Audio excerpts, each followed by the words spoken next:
今天我们就来深入聊聊糖尿病背后的秘密，究竟是什么在悄悄推高我们的血糖？一位日本的血糖专家苦心研究了整整58年，终于揪出了导致糖尿病的祸根。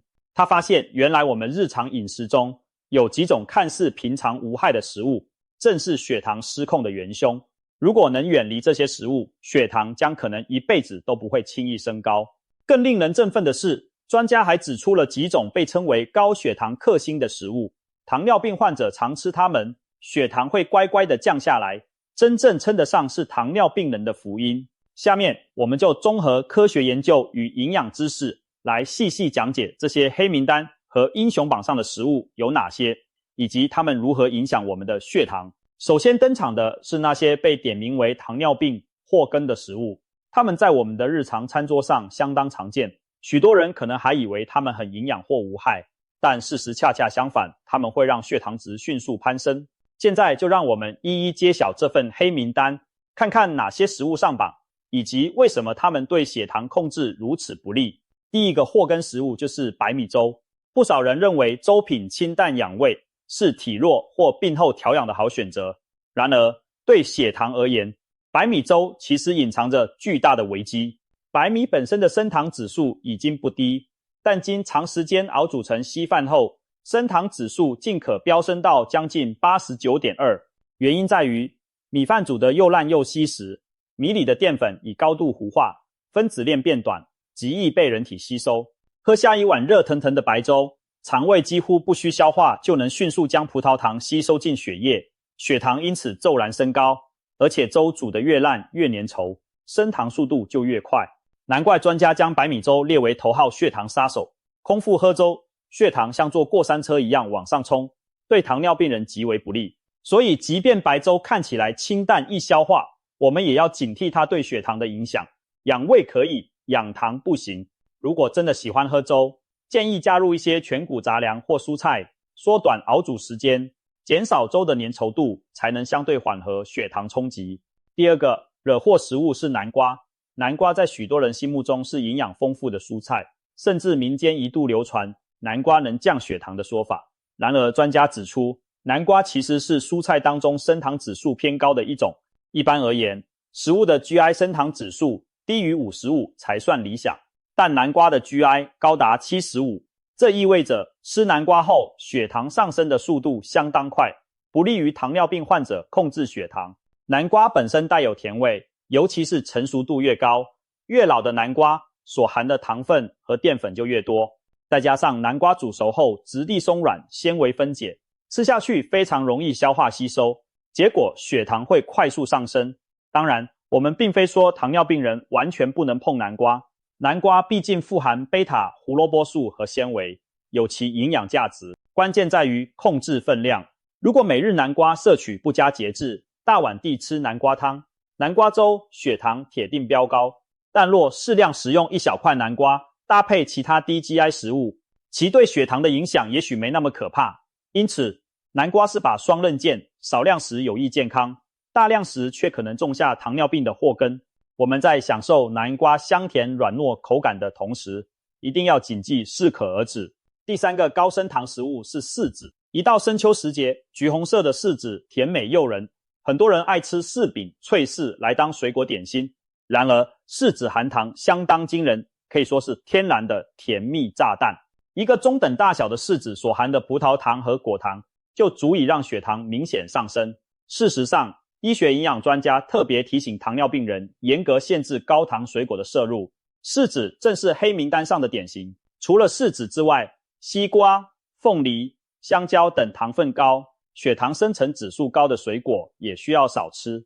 柿子的甜度在水果中名列前茅，新鲜柿子含有大量果糖，而柿饼等干制品更是浓缩了糖分。一小块柿饼可能就有相当于几颗方糖的含糖量。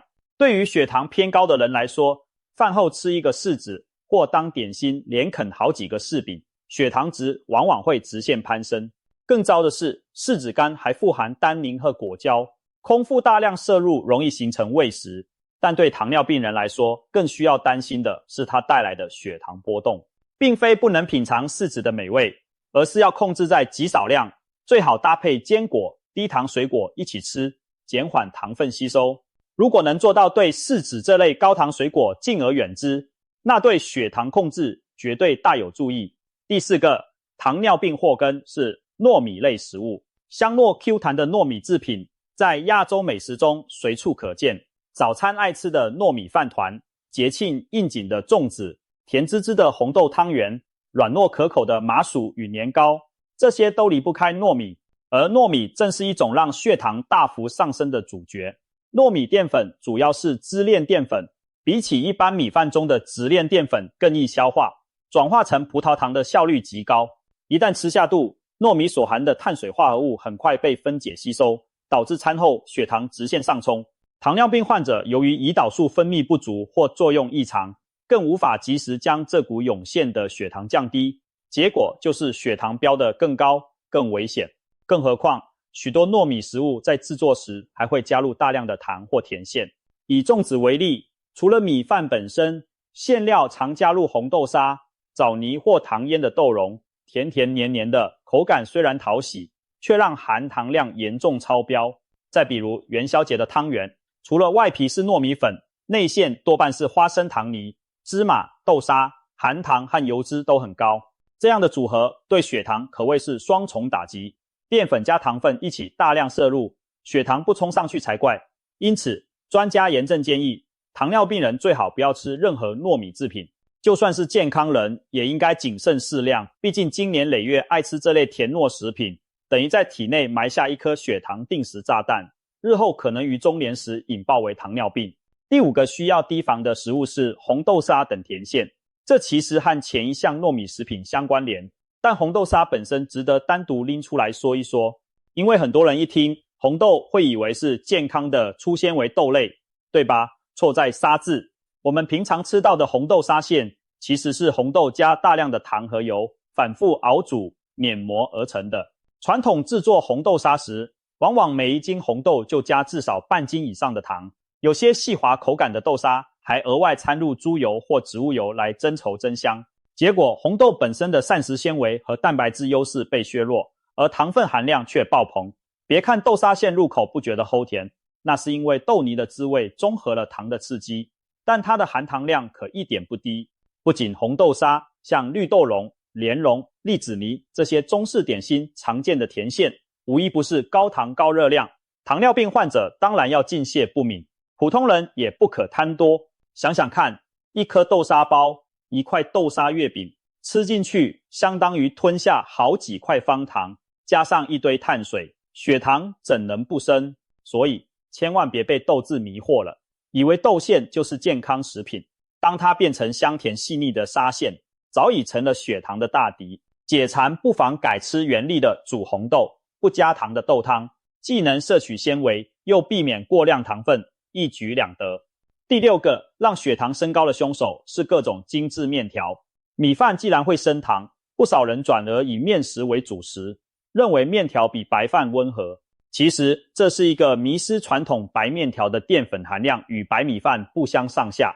面条主要成分是小麦精粉，属于高碳水、高 GI 的食物。举例来说，一碗白米饭和一碗等量的白面条，其释放出的葡萄糖总量相当接近。如果将面条煮得很烂，煮成面糊或是吃汤面，淀粉糊化程度高，同样会使血糖快速上升。而且很多人吃面条容易不知不觉吃下过量，一大碗面往往比一碗饭所含的碳水多得多，所以血糖冲击更强烈。此外，一些受欢迎的面食还有隐藏加分项，比方说炒面、炸酱面，除了面条本身的淀粉，烹调时大量的油脂也会影响血糖代谢。再如方便面，面块经油炸，调味包含钠膏还有糖分，对血糖和心血管健康都是双重坏消息。有人可能会问，日本人也爱吃面，如拉面、乌龙面，为何他们的糖尿病发病率相对不算太高？其中一个原因在于他们的摄取量较小且搭配均衡。一碗拉面的面量其实不多，更多的是汤头和配菜，而且日本传统也常用荞麦面等粗粮面取代部分白面粉。这给我们的启示是，面食并非不能吃，但要选对种类，控制分量，尽量选择全麦面条、荞麦面或添加膳食纤维的面条，可以降低升糖速度，同时吃面时多配点青菜、蛋白质，减少单独大口吃白面的情况。总之，不要天真的以为主食改吃面就安全了。如果方式不对，大碗白面下肚后的血糖照样会飙升，丝毫不比白饭客气。第7个潜伏的祸根是高油脂的动物性食物，典型代表就是猪肝和猪油。也许有人疑惑，猪肝和猪油几乎没有碳水化合物，为什么会成为血糖的敌人呢？原因在于它们对胰岛素敏感性和代谢健康的负面影响。猪肝属于动物内脏，胆固醇含量极高，猪油则是高饱和脂肪的纯油脂。长期大量食用这类高脂高胆固醇的食物，极易导致肥胖和胰岛素阻抗。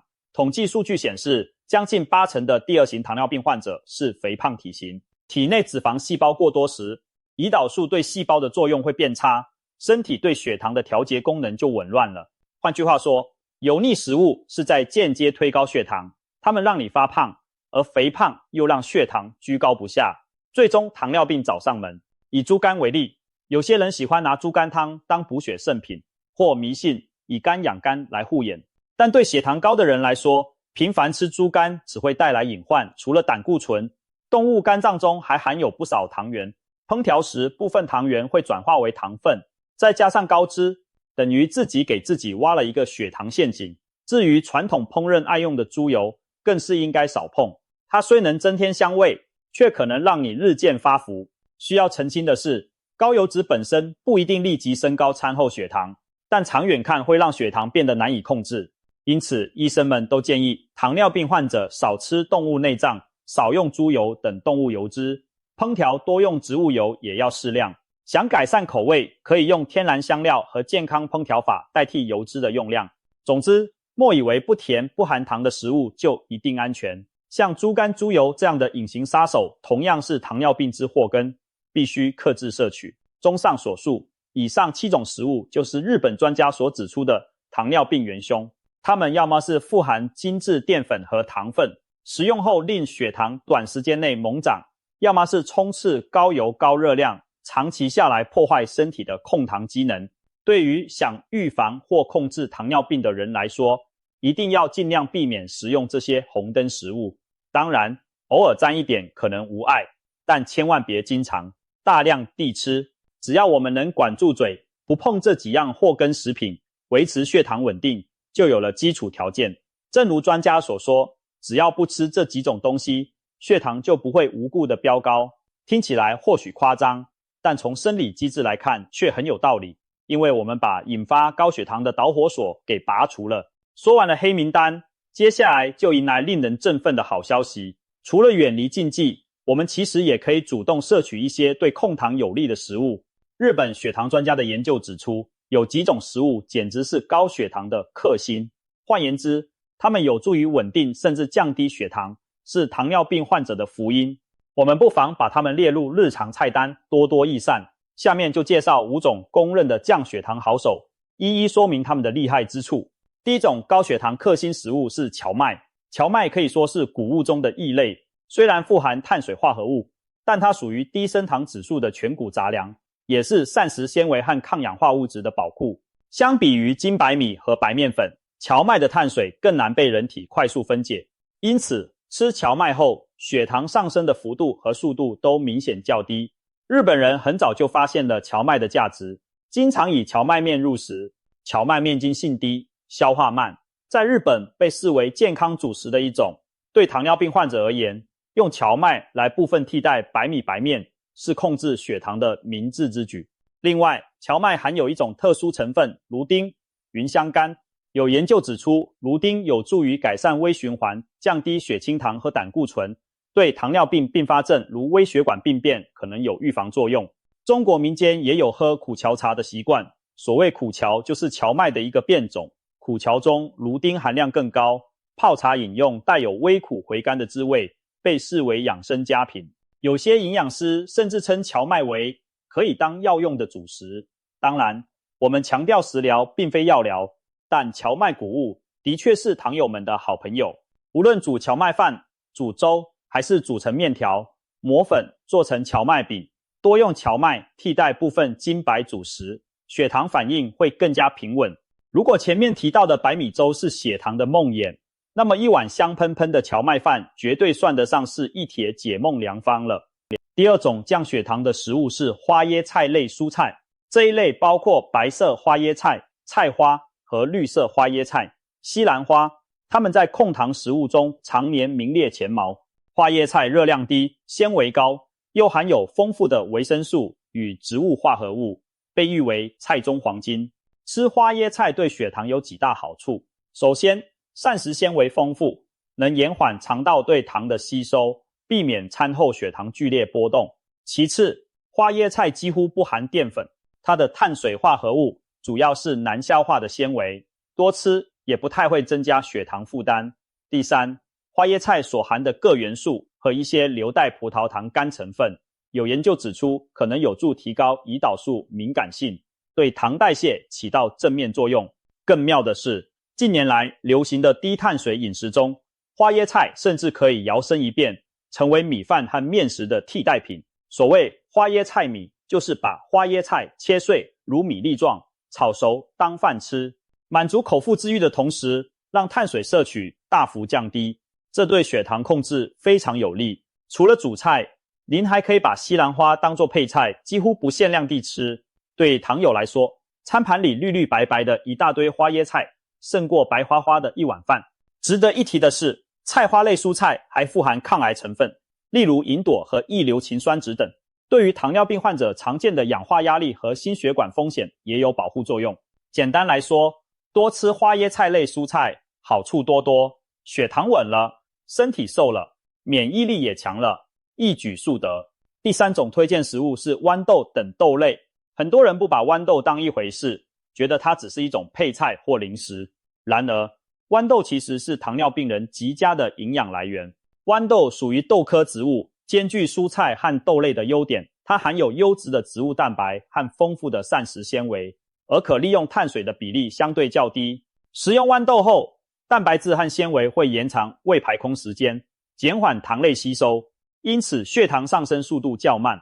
豌豆中的膳食纤维还能在肠道中部分阻隔糖分进入血液，并提供饱足感，防止过量进食。同时，豌豆富含多种维生素和矿物质，比如镁和铬，这些微量元素对葡萄糖代谢都有裨益。除了鲜嫩的青豌豆，干制的包皮豌豆制成豆瓣或豆粉，也是传统饮食中常用的材料。比如印度人用豌豆粉做成烤饼和咖喱，既能充饥又不会造成血糖飙升。在中国，过去也有将干豌豆磨粉蒸成豌豆黄制成凉粉的吃法，可惜现在渐渐少见了。如果能把这些高纤豆制食品重新引入食谱，对控糖浆大有助益。除了豌豆之外，其他豆类如蚕豆、扁豆、鹰嘴豆、菜豆等也都很适合糖尿病人。它们共同的特点是低 GI、高纤维、高蛋白，坚持每餐吃一点豆类，长期下来有助于稳定血糖，改善营养均衡。值得注意的是，豆类虽好，但也不能过量一次吃太多，否则容易引起肠胃胀气不适。每天适量摄取一小碗豆子，让饭菜荤素搭配，粗细结合，这正是糖尿病膳食的一条黄金原则。第四种高血糖克星是青椒。青椒、绿甜椒或其他颜色的甜椒都是极佳的低糖蔬菜。别看甜椒带有微甜的味道，但它的碳水含量很低，每100克青椒所含的糖不到5克，而且其中多是果胶等膳食纤维，真正影响血糖的葡萄糖含量微乎其微。所以青椒几乎不会让血糖明显上升。不仅如此，青椒还富含维生素 C、贝塔、胡萝卜素等抗氧化营养素，有助于改善糖尿病患者常见的免疫低下和促进伤口愈合。研究表明，维生素 C 的充足摄入有利于缓解胰岛素阻抗，而一颗中等大小的甜椒所含维 C 就超过每日建议量的1倍，可谓天然的维 C 丸。另外，青椒中的辣椒碱和某些植物生物碱成分，据说对加速代谢、减轻体重有帮助。体重下降后，胰岛素功能往往会改善，这也是间接的利好。当然，青椒的减肥效果因人而异，但多吃青椒肯定不会发胖，这对糖友来说已经很重要了。烹调方面，青椒生吃凉拌或快炒皆可，非常百搭。需要提醒的是，青椒属于茄科植物，某些对茄科过敏或肠胃不好的人要适量。总的来说，把青椒作为日常餐盘里的配角常客，用它来丰富菜色，增加纤维，既能满足口腹，又不用担心血糖。除了青椒，其他绿叶蔬菜，例如菠菜、空心菜、甘蓝、圆白菜等，也一样属于随便吃，血糖不会高的好食物。营养师常建议糖尿病人餐盘的一半以上应该被各种蔬菜填满。这些蔬菜色彩缤纷，营养丰富，升糖却少得可怜，真是糖尿病人的救星，把它们当成主食来吃都没问题。饱腹的同时，血糖依然听话地保持稳定。第5种降血糖食物是山药，这里说的山药特指中医食谱中常用的淮山。淮山药不是红薯或洋芋那类淀粉块茎，山药是一种药食两用的食材，自古就被认为益气养胃、补肾健脾。现代营养学分析发现，山药中含有一种特别的粘液质，主要成分是黏蛋白和可溶性纤维。这种粘液质进入消化道后会形成凝胶，能延缓食物中葡萄糖的吸收速度，从而抑制餐后血糖的急剧上升。同时，山药的纤维含量丰富，升糖指数相对地瓜等薯类要低很多。研究显示，适量食用山药可改善糖耐量，对血糖有双向调节作用，血糖高时帮助降低，血糖低时也能提供温和的碳水补充，以防低血糖。对糖尿病人来说，山药是非常理想的主食替代品或配菜。举例而言，可以用山药块加少许米煮成山药粥，比纯白粥稳定得多。或是把山药蒸熟捣泥，拌入全麦面粉做山药馒头，升糖负荷也较小，且营养更均衡。许多糖友发现，用山药代替一部分米饭或面食，餐后血糖明显更平稳。除了降糖，山药还富含钾元素，有助于控制血压，这对经常合并高血压的糖尿病患者非常有益。山药所含的黏蛋白也被认为对保护胃黏膜、促进肠道益菌有好处。可以说，山药虽然有淡淡的清甜滋味，却丝毫不用担心它会害血糖失控。相反，它温和补益，是糖尿病饮食中难得的佳品。难怪有人把山药称为降糖之王。适当吃，不仅血糖稳，还精力足，肾元强，可谓一举多得。以上介绍的5种食物，再加上各类绿叶蔬菜，堪称是对抗高血糖的天然利器。它们或是替换精致主食的绝佳选择，或是富含纤维素和营养，几乎不升血糖的食材。对糖尿病患者来说，餐餐适量加入这些食物，血糖将会乖乖听话地下降或保持稳定。当然，吃这些并不是叫大家去暴饮暴食，均衡多样才是王道。但相较那些禁忌食品，这些食物多吃一点无妨，身体只会感谢你。透过上述分析，我们已经知道该少吃哪些坏东西，多吃哪些好东西了。不过，要让血糖长期稳定，光注意食材种类还不够，进食的方式和生活习惯同样重要。在这里，再分享几条专家总结的稳糖诀窍，帮助大家把血糖管理得更出色。细嚼慢咽，切忌狼吞虎咽。有日本科学家进行了一项研究，发现吃饭过快本身就是独立的糖尿病诱因。统计显示，狼吞虎咽的人罹患糖尿病的概率高达 30.9%， 远高于细嚼慢咽者。因为吃太快时，血糖会迅速升高，胰岛素来不及充分作用，长此以往，胰岛负担沉重，容易诱发糖尿病。中医养生也提倡食不急嚼，建议早餐吃15到20分钟，午晚餐各用30分钟细细品嚼。所以，无论健康人还是糖尿病，请放慢你的进食节奏，享受食物的同时，给身体留出反应时间，血糖曲线将会更加平滑。调整进餐顺序，先菜后饭。很多人习惯端上饭菜就先扒几口饭垫饥，殊不知这会让饭里的淀粉率先消化，血糖猛冲。正确的进食顺序应该是先喝汤，再吃蔬菜，接着蛋白质食物，最后才是主食。这样做的效果有科学依据。美国康奈尔大学的研究发现，如果把白饭和面条留到最后吃，餐后血糖峰值可以降低将近 50%。原因在于先进度的汤含蔬菜形成了一道纤维隔墙，减缓了后面主食中葡萄糖的吸收。同时，蛋白质和适量脂肪的提前摄入也会刺激肠道分泌满足讯号，让人不会狼吞大量主食。如前所述，蔬菜等血糖克星应成为餐盘主角，主食则适当减量并放在最后。养成这样的进餐习惯，久而久之，血糖控制将明显改善。保持饮食多样均衡，糖尿病人的餐桌并非只能吃几样菜，一点粗粮这么单调。事实上，饮食越丰富多彩，身体越不容易出问题。我们强调多吃上述几种降糖食物，但并不排斥其他食物。关键是学会搭配，主食粗细杂粮相结合，避免纯白米白面。